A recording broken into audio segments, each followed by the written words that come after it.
The film opens with a text that states, in 2008, Riley Brennan, host of the ghost-haunting show Paranormal Paranoids, disappeared without a trace. In a footage from 2008, Riley is seen addressing her camera, fearing for her life, and says that she feels like she is being watched. Suddenly, she gets startled by a loud banging noise from the other room, and we hear screams and animalistic noises. Riley slowly opens the door to check. She leaves the room, and on-screen text states this was the last time Riley was seen alive, as the sound of howling or barking is heard. Riley and her friends, Peter Bailey, Laura Tucker, and David Reynolds, were YouTubers and creators of the ghost hunting series Paranormal Paranoids. They built a popular fan base among other conspiracy theorists and like-minded individuals. On their last known trip, the four were investigating an abandoned prison in the town of Shelby Oaks. Soon, the four went missing. At first, most people believed that they were just messing around and building anticipation for their next episode. But after the first week, their friends and family started to fear for the worst.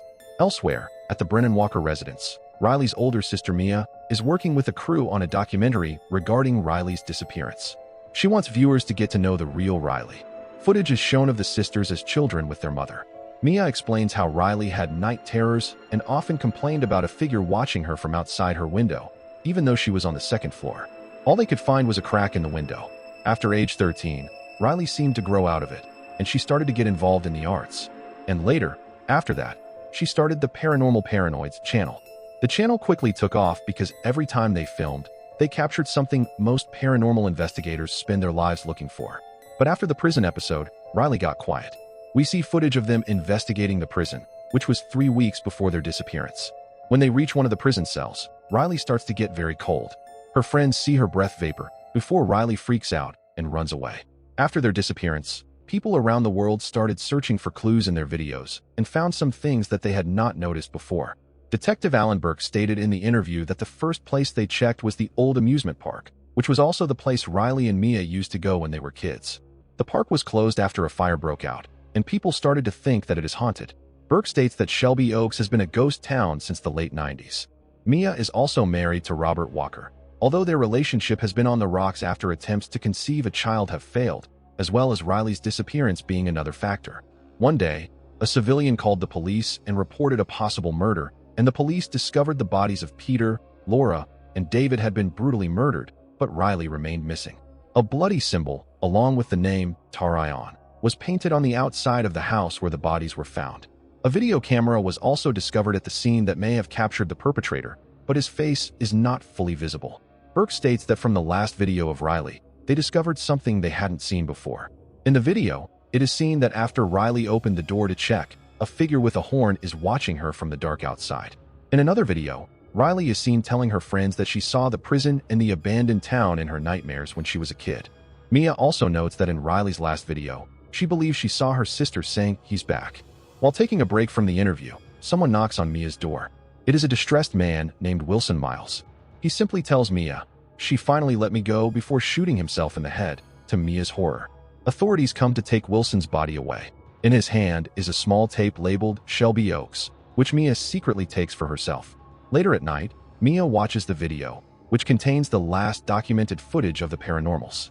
In the video, Riley is seen not being herself as she forgets her lines repeatedly and sometimes sees stuff that her friends do not see. She starts to look more and more uncomfortable as the video goes on and says they should leave immediately, but her friends convince her to stay. The group is later seen finding an old abandoned cabin in the woods. As they are inside the cabin looking around, they see someone's shadow from outside, but when they go out to check, the person is gone. They later spend the night in the cabin, where they hear loud howls and screams from the woods. As the friends discuss whether they should leave or stay, they hear a banging noise from outside. They go out to check, but are suddenly attacked by a man, who rips David's face off before he murders the rest of the friends, to the horror of Mia. The perpetrator is then seen holding the camera as he records Riley the moment she steps out of her room. He goes and attacks her, but he doesn't kill her and just knocks her out. The assailant then shows his face to the camera, and it is revealed to be Wilson. As soon as the video ends, Mia sees a figure with glowing eyes outside the window through the TV screen, but when she turns around, the demon is gone, and the window glass slowly cracks. Mia runs outside to look, but nobody is there. She later shows the video to Robert. He asks her why she didn't show it to the police, and Mia tells him that she needed to see it for herself first. The next day, Burke informs Mia and Robert about the identity of Wilson. Wilson was born in Shelby Oaks in 1981 and was locked up for 5 years at the old Darke County Prison for aggravated assault and battery, the same prison that Riley and her team went to investigate.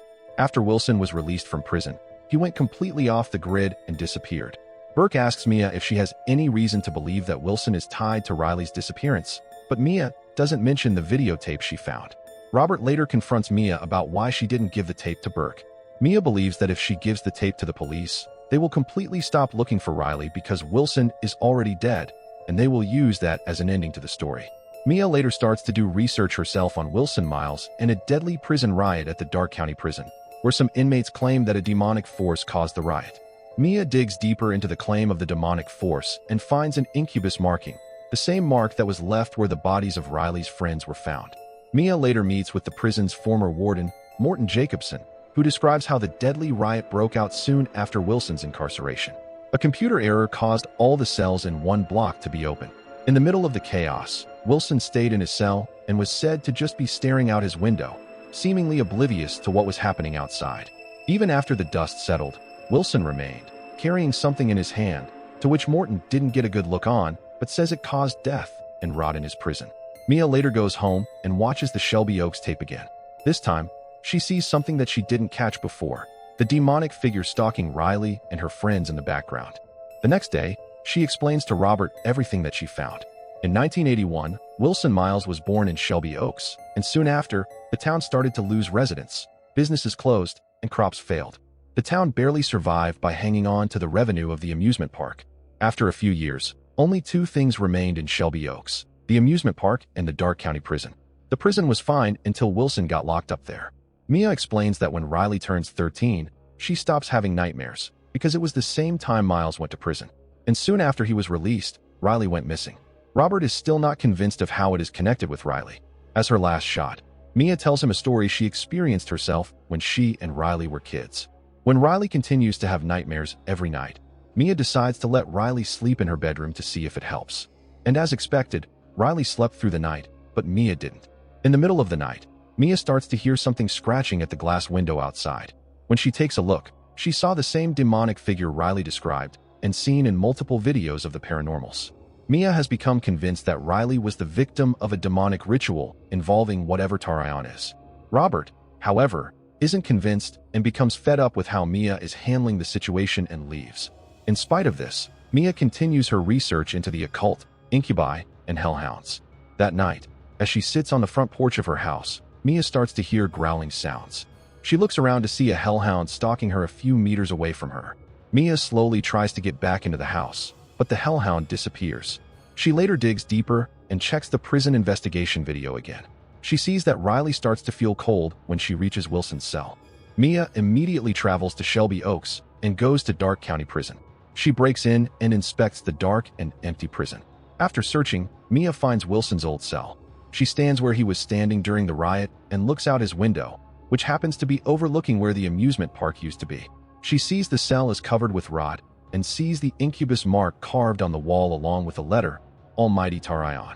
Mia also sees another carving on the wall with her and Riley's initials inside a heart. Suddenly, Mia starts to hear heavy breathing from behind. She tries to look, but gets startled. A hellhound tries to attack her, but the demonic figure holds it back. Mia runs out of the prison and drives away. But instead of going home or to the police, she drives to the amusement park. There, she finds her and Riley's initials carved on a tree, which was done by Riley. She continues to look around and encounter the hellhound again, but it doesn't attack her. Instead, it leads her to an old house in the middle of the woods. There, Mia sees the incubus symbols made with sticks all over the ground. She is then met by an old woman named Norma, who welcomes her inside the house. The house is trashed and covered with rot. Norma appears to be nice and offers her some crackers. Mia asks her about Riley, but Norma says she didn't see her. Mia then hears banging noises from upstairs and asks Norma if she lives alone, but Norma just says nope and goes to the other room. Mia takes a knife from there and hides it before joining Norma. Norma says that she hasn't seen anybody in a very long time except her son. Mia asks her if it is her son who is upstairs, and Norma says yes. She points her to a picture, and Mia sees that her son is Wilson. Norma suddenly starts asking Mia some personal questions, like why she didn't have a child and if she still wants one. Mia gets uncomfortable and tells her she wants some snacks. Norma goes to get her some crackers, and Mia uses this chance to text Robert to call the police to her location. Mia tries to go upstairs to investigate, but she finds a photo album there. She starts looking through the photo album and discovers a dark truth about Norma. She and Wilson are the ones who kidnapped Riley, and they have used her in some kind of ritual. Riley had been repeatedly raped by Wilson and is implied to have had several miscarriages, which is why Mia saw all those incubus symbols on the ground. After losing several babies, Riley finally ends up giving birth to a healthy baby boy. Norma then comes into the room and tells Mia that she should be proud of her because she has been chosen to touch greatness. Norma is a follower of Tarion, who is an incubus demon that Mia saw at the prison in multiple videos of the paranormals. Mia demands to know where Riley is, and Norma opens a secret basement door and invites Mia to follow her. Mia takes out her knife and goes into the basement. There, she finds Riley alive, locked in a cage. Riley is very different and doesn't talk or even move. Unknowingly to Mia, Tarion is stalking her from the ceiling.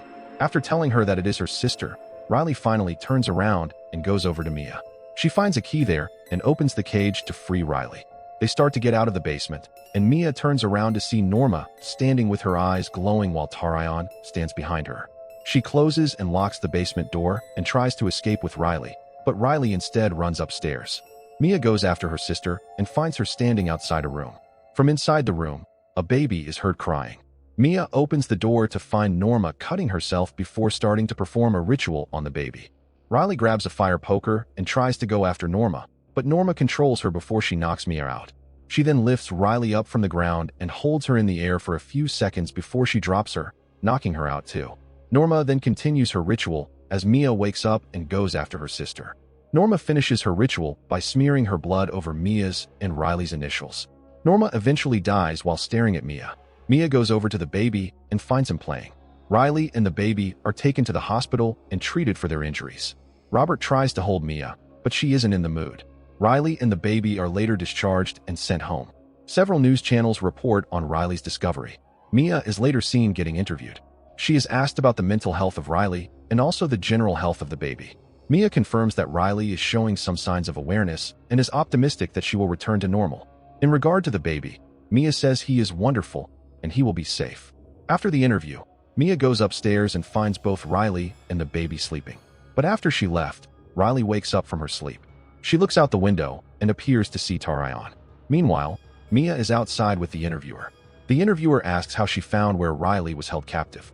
Mia says she thinks something wanted her to find it. Inside, Riley picks up a pillow in an attempt to smother her own child. But before she does so, Mia returns and finds her. Mia tries to convince her not to do it, but Riley says it has to die. She tries to kill her baby anyway, and Mia tries to stop her.